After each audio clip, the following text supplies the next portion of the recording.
What's up, over buddies? Welcome to 2016, where personally, I like to breathe oxygen. Don't understand what I'm talking about? Well, don't worry, because we're going to get to that in a bit. But first, let's start things off with the first topic of the week for the first week of 2016. The topic of the week is favorite game / video games of 2016. For me, obviously, there's the Fallouts and the Rocket Leagues, the Bloodborns, but at the end of the day, my personal game of the year for 2015 goes to Life is Strange. I know, shocking. For me, it was the story that I connected with on a personal level. Obviously, I'm not a young girl in an art school, but the themes of the game were something that left me a broken man. While episode 4 left me teary-eyed because of the great storytelling, it was episode 5 that left me lying on the floor crying for hours as it reached inside my soul and reminded me of very sad moments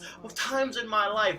Thanks a lot for that, Life is Strange. I really appreciated just unlocking those moments, going back in there, and just, this is so sad. But, I need to know from you, okay? I want to know from the people of the Game Informer community, I want to know what games did you enjoy the most this year? Let me know down below.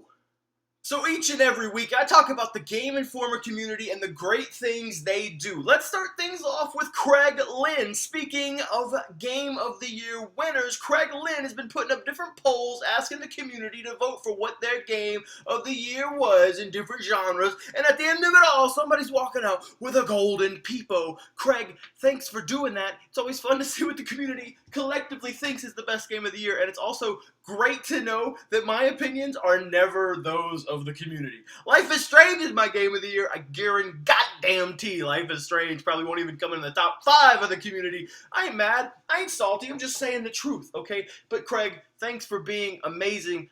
Seriously, it's awesome that you do that every year. Or I'm pretty sure if you're not doing it every year, then you killed the guy who did it last year and you've taken his place. So thank you for that. We've also got the best of the best of the best from the blog section over at GameInformer.com. So if you want to read anything cool and great, make sure you click that link. And speaking of cool and great, have you heard of RebeccaLang.com? If so, well, congratulations. You and I, we're now best friends. Congrats. You got a great best friend. Hello, nice to meet you. Name's Chris Williams. But if you haven't heard of RebeccaLang.com, then you need to go over to RebeccaLang.com so you can read what the queen of video games is talking about.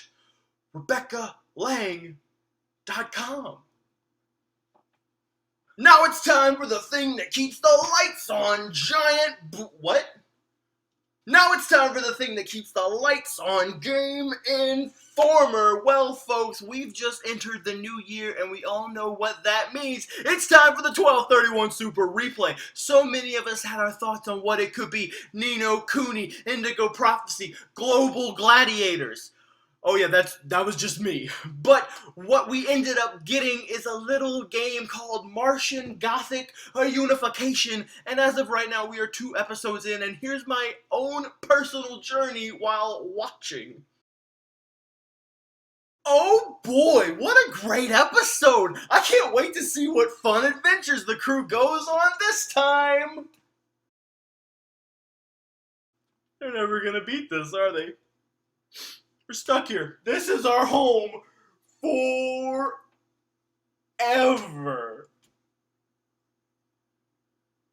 We've also got a podcast where Tim, Ben, Reiner, and that one redheaded guy talk about their most anticipated games of 2016. And to round things out, Kim Wallace wrote a piece on an indie game called Oxenfree. To describe it as quickly as possible, it's a 2D game with branching dialogue choices that tries to capture the feeling of such movies as The Goonies, Poltergeist, and Stand By Me. Pretty solid movies if you ask me. But you know, what do I know? I'm just a guy with a panda head on my head. Now, the characters seem likable and the story sounds pretty cool. Last year, Life is Strange showed up early in the year and stole my gaming heart. There's a chance that Oxenfree could repeat that performance in 2016. And of course, links to Kim's article, the podcast, and the 2 episodes of Martian Gothic, the blog herding section, and RebeccaLang.com are all down below, so go click away. But before you do that, here's our Game Informer clip of the week. And thank thank you for watching. And remember that if you are watching,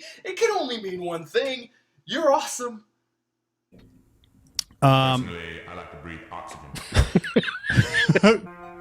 Get out of here. I remember this guy. Yeah. Stop it. This is my hall. This is a puzzle. I don't No. want you here. I remember this guy. What if I do it this way? Blah. I'm So that busy. vent looks like you can go in there. Doop doo doo. Backwards this time. Nope. Oh, quit. Stop.